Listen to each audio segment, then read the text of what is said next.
ရင်မသည်ကျုပ်အားငြိမ်သက်စူးစိုက်ကြည့်နေမည်ထင်သည်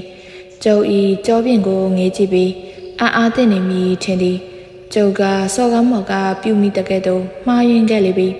တုံလုံးစိတ်ကြောက်စိတ်ခြောက်ခြားစိတ်များသည်ကျုပ်၏ကိုယ်တွင်ဝင်၍ပူးကပ်ကြလေသည်ဘာဖြစ်လို့ဒီတခြင်းကိုဆိုရတာလဲမျိုးစားလေးငြိမ်သက်တိတ်ဆိတ်နေသောတမဲ့အရာဝတ္ထုအလုံးကိုလှုပ်၍နှိုးလိုက်တကဲ့သို့ဘုရင်မ၏စကားသံတိုးတိုးတက်တက်ဖြတ်တန်း၍ပေါ်လာလေသည်ထိုအတန်သည်ငြိမ်၍တိမ်ဝင်နေသည်အတန်တိမ်တိမ်မိမျက်တန်သည်စိတ်များကိုပိုး၍တုံလှုပ်ခြောက်ခြားစေတကဲ့သို့ဖြစ်နေသည်ကျုံ၌ပြန်၍ရှောက်တင်ရန်အကြောင်းပြချက်လည်းမရှိစကားလည်းမရှိခြေကုံလက်ပန်းကျပြီးထုံထိုင်းနေသည်ထွက်ပေါက်ကင်းမဲ့စွာပိတ်စီမိနေတကဲ့သို့ပင်ကျုပ်သည်တဆက်ဆက်တုံလှုပ်နေသောမိမိလက်ချောင်းများကိုငေးဆိုင်ကြည့်နေမိသည်ဒါချင်းတိုက်ပွဲပေါင်းများစွာကိုရင်ဆိုင်ခဲ့ဘူးတော့လေယခုအခါတွင်ရင်ဆိုင်နိုင်ရသောတတ္တိများသည်မိမိကိုယ်ပေါ်၌မြည်သည့်နေရာတွင်မှမရှိနိုင်တော့ပေဘာဖြစ်လို့ဒီတချင်းကိုဆိုရတာလဲမျိုးသားလေးကျွန်တော်မင်းနေတာကိုဖြေပါဘာဖြစ်လို့ဒီတချင်းကိုဆိုရတာလဲဘာကြောင့်ရလို့မဟုတ်ပါဘူးအရှင်ဥတီရတချင်းတစ်ပုဒ်ကိုကောက်ဆိုလိုက်မိတာပါကောင်းပြီမျိုးသားလေးဒါနဲ့ဘာဖြစ်လို့ဒီတချင်းကိုဥတီလိုက်ရတာလဲဖြေပါအောင်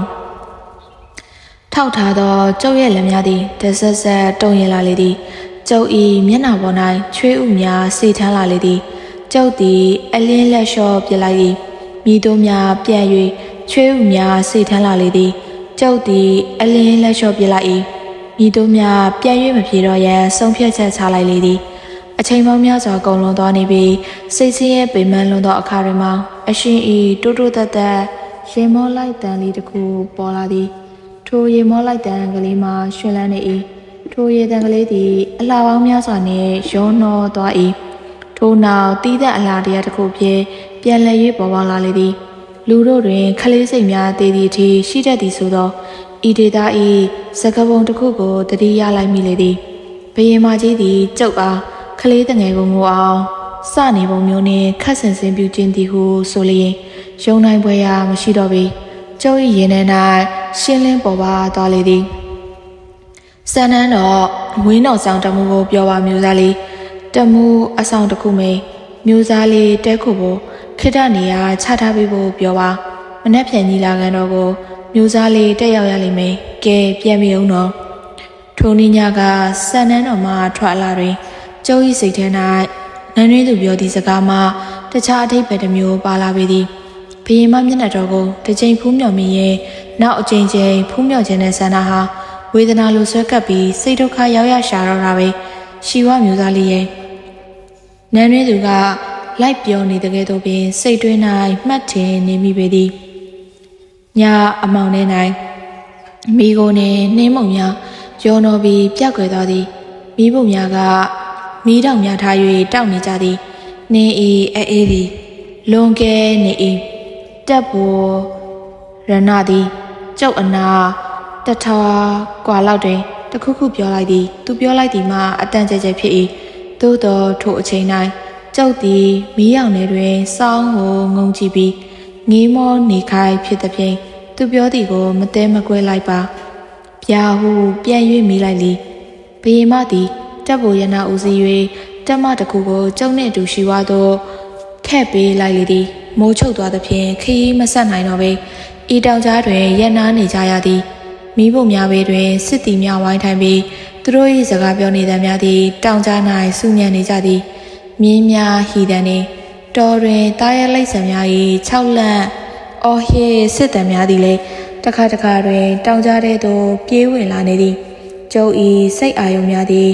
ဤတောင်ကြားဒေသမှအဝေးသို့ပြန့်လွင့်ပြေးနေသည်ညင်သာစွာဘရင်မှရေမောတော်မူလိုက်တဲ့ဘရင်မ၏တိုးညင်းစွာမိန်တော်ချွေလိုက်တဲ့ဘရင်မ၏ခြေဖွာမုံမုံပိုးချောင်လွာတော်အနာတွင်ရစ်တီထားသည့်ရွှေအမြင်ကလေးများမှုေးကြိုင်ထုံပြန်သောနန်းလုံးကြိုင်ပန်း၏ရနံပန်းရုံလမ်းကြားကလေးကြောက်ဆောင်တလုံးတော်ရွှေချေချင်းရိုက်ခတ်တဲ့စံနန်းတော်စီးစာနေခြင်းများ၏အလားပန်းပေါင်းစုံ၏တင်ရနံထို့နောက်ဘုရင်မ၏မျက်နှာတော်ကိုဖူးမြော်ရပုံကိုတွေးနေမိသဖြင့် သူမိသည်စကားများပြောလိုက်သည်ကိုသတိမထားမိနိုင်ပေထို့ကြောင့်ဗျာဟုကျုပ်ကထပ်မေးလိုက်သည်ကျွန်တော်မေးတဲ့မိကုံကိုမကြားရပုံထောက်တော့ရှိဝမျိုးစားလေးအတွေးလွန်နေတဲ့ထင်ပါတယ်မဟုတ်ပါဘူးခင်ဗျာကျွန်တော်ကိုဘယ်တချင်းအကြိုက်ဆုံးလဲလို့မေးလိုက်တယ်မဟုတ်လားကျွန်တော်အကြိုက်ဆုံးကတော့ပြေချင်းမင်္ဂလာပဲမိတ်ဆွေကြီးရဲ့သူ့ကိုကျွန်တော်ရှိဝတောင်ပေါ်မှာအမြဲစိုးနေကြပဲစံတန်းတော်ထဲမှာမျိုးစားလေးတီးခဲ့ဆိုခဲ့တဲ့တချင်းလားဘယင်မရှိတော်မောင်မှာဆိုခဲ့တဲ့တချင်းမဟုတ်လားမိတ်ဆွေကြီးဘယ်လိုများသိပါသလဲလွယ်ပါတယ်ရှိဝမျိုးစားလေးခင်ဗျာကျွန်တော်တို့ဟာဘယင်မင်းမြတ်ရဲ့နားတွေပဲဒီလိုပဲကြားကြရတာပေါ့လေဒါထားပါတော့ဒါနဲ့အဲ့ဒီတချင်းကိုအခုစိုးမပြနိုင်ဘူးလားနှင်းကအေးအေးမီးဖို့ပေးမှာမျက်လုံးမေးပြီးစိမ့်နဲ့နားထောင်ရတာပေါ့ဗျာအပြင်းလဲပြေတာပေါ့သူသည်ရင်းနှီးစွာရေမောလေးသည်ခင်မင်ပွဲရကောင်းသောလူတစ်ယောက်ရင်းနှီးထိုက်သောလူတစ်ယောက်ဖြစ်၏သူကအတန်တန်တောင်းပန်နေသဖြင့်ကျုပ်သည်လည်းထိုတချင်းကိုပြန်၍တီးကျင်စိတ်ပေါ်နေလေသည်ကျုပ်သည်စောင်းကိုကောက်ကင်လိုက်ပြီးပထမတွင်စိတ်ထွေပြားစွာဖြင့်စောင်းကျိုးကိုမတိတတိတိုးထိကစားသည်တခြားစကားပြောနေတဲ့စူညံသားများရက်သွားခြင်းတွင်ကျုပ်သည်ပြေချင်းမင်္ဂလာကိုကြေခွဲစွာစတင်တိခတ်ကစိုးနေမိလေသည်ဘာကြောင့်လဲမသိဤတချင်းစိုးနေရခြင်း၌ကြေကွဲနေ၏စိတ်များသည်ဤတောင်ကြားဒေသမှထောက်ခါကနန်းတော်ကြီးဘက်သို့ပြန်၍ရောက်သွားနေသည်တချင်းဆိုရင်ကျုပ်သည်တတိလေးမင်းမျောနေတကယ်သို့ရှိလေသည်တချင်းဤအလဲပိုင်းသို့ရောက်သောအခါဆက်၍တိဆိုခြင်းစိတ်မရှိတော့ပေကျုပ်သည်တချင်းအစိုးအတီးကိုရက်တန့်လိုက်လေသည်ခမားဆိုတာအလွမ်းတချင်းလားမျိုးသားလေးအိုးဘာဖြစ်လို့လဲဆိုတော့ကျုပ်လွမ်းလာမိသလိုပဲဘဲစီကိုလွမ်းလာလေတော့မသိဘူးဒါပေမဲ့ခမားတချင်းဟာအလွမ်းတချင်းတော့မဟုတ်ဘူးခမားစိတ်ထဲမှာဘာများဖြစ်နေသလဲရှိဝမျိုးသားလေးရိုင်းနေမထင်ပါနဲ့ရိုင်းရကြရင်လည်းကြာမှာပဲဒါပေမဲ့ခမားကိုကျွန်တော်တကယ်ညီကိုလို့ခင်မင်မိတယ်ရှိဝမျိုးသားလေးကိုကျွန်တော်ညီလေးလို့ထင်မိတယ်ခမားကိုတကယ်ခင်တဲ့မျိုးသားလေးဘယင်မမျက်နှာတော်ကိုများဖူးမြော်မိလေသလားဘယင်မမျက်နှာတော်ကိုဖူးမြော်မိတာနဲ့တချင်းနဲ့ပတ်သက်နေလို့လားသူသည်ခေါင်းကိုရှေ့ဘက်သို့ငဲလိုက်သည်မီးရောင်များဖြင့်သူ့မျက်နှာမှာပို၍ရှင်းလင်းစွာပေါ်လင်းသွားလေသည်ကျယ်ပြန့်သောသူ့နှစ်ဖူးပြင်၌မီးရောင်များဟန်နေသည်တည်ငြိမ်သောသူ့မျက်နှာ၌နက်နက်နဲနဲအတွေ့တကူဖြတ်တန်းသွားနေပုံရလေသည်ခမားကိုယ်တိုင်ပိုသည်မှာပေါ့သူကအတန်တူတူအိုးဖြင့်ပြောလေသည်ဘာကိုပို့သိရမှာလဲခမားစိတ်ထဲမှာဘာတွေဖြစ်နေလဲမျိုးသားလေးတချင်းဆိုနေစဲမယ်ခမားစိတ်ဗိဒနိုးကိုရောက်သွားမယ်စံနန်းတော်တွေကိုရောက်သွားမယ်ရွှေကုတ်ထားတဲ့မြပြားတွေပေါ်နင်းသွားမယ်ဗရမ ्या ပန်းတွေကိုလည်းတတိယနေမယ်ပန်းရုံလန်ကြကလေးကိုလည်းတတိယနေမယ်နန်းလုံးချိန်ပန်းရုံကိုလည်းတတိယနေမယ်ခမားစောင်းတီးခဲ့ပုံကိုလည်းတတိယနေမယ်ပြီးတော့အရှင်မကိုလည်းတတိယနေမယ်အရှင်မမျက်နှာတော်ကိုမော်ဖူးခဲ့တာကိုတသားသားဖြစ်နေမယ်ခမားဘာတွေလျှောက်ပြောနေရလဲမဟုတ်ဘူးလားအဲ့ဒီတိုင်းပဲဖြေရတော့မှာပဲတောင်ကြားထဲတွင်တခြားစစ်တီရဲမများ၏စကားသံများသည်တဖန်ပြန့်လွင့်ထွက်ပေါ်လာပြန်သည်မီးဖို့များမှာဝါပေါက်တန်သည်တောင်ကြားထဲ၌မီးဟိန်းနေလျက်ပင်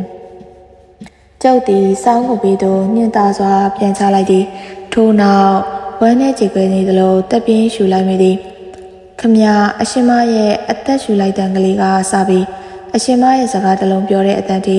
မှတ်မိတွေးမိနေမှာပဲဒုက္ခပါပဲရှိဝမျိုးသားလေးခမရနဲ့ကျွန်တော်နဲ့အစောတုန်းကသာခင်ရင်ဖြစ်တဲ့နည်းနဲ့တားပါတယ်ကျွန်တော်တော့တိုက်ပွဲတွေဘလောက်တိုက်ရဲအရှင်မရဲ့မျက်နှာတော်ကိုပေါ်ဝါဖွင့်လှစ်ထားစေခါမော်မဖူးမိတဲ့ကိုဖြစ်ပြစီလို့ဆူတောင်းနေဘယင်မရဲ့အလားကြောက်ဖွယ်ကောင်းသောအလားလို့ကျွန်တော်ထင်တယ်နောက်ဆုံးတော့ဒီတိုင်းပဲဖြစ်ကြရမှာပဲမျိုးသားလေးဘလို့ဖြစ်ရမှာလဲဟို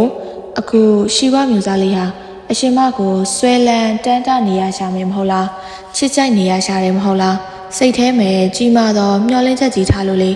ဒါပေမဲ့ဘယင်မကိုစကလုံးလေးတစ်လုံးပြောခွင့်ရမယ်အရေးဟာနှစ်ပေါင်းဘဲရွေ့ကြရှိအောင်မလဲမသိနိုင်တဲ့အဖြစ်မျိုးပေါ့မျောလင်းချက်လုံးဝကင်းမဲ့နေရှာတဲ့အဖြစ်မျိုးပေါ့တယောက်တည်းအယူတစ်ပိုင်းလိုဖြစ်နေရှာတဲ့အဖြစ်မျိုးကိုပြောတာပါကျုပ်သည်သူ့မျက်နှာကိုကြည့်ပြီးငေးမော်မှင်သက်နေလေသည်သူ့စကားများသည်လှပစွာပေါ်ထွက်လာသည်ကျယ်ပြန့်လွန်လာသောအတိတ်ပဲပေါင်းများစွာသည်တစ်ခုနှင့်တစ်ခုလှရိုက်ကြက်ရစ်ခဲ့လေသည် ကျောဤစိတ်နှလုံးထဲသို့ပြင်းထန်စွာဝင်ရောက်တိုးဝင်နေသည်ဘယင်မကြီးအားမိမိသည်ချစ်ကြိုက်မိခြင်းမဟုတ်မိမိစိတ်ဆန္ဒထဲ၌ထိုညဉ့်ညမ်းနောက်ကြည့်မှုသည်အလင်းများမညှိတွယ်ခဲ့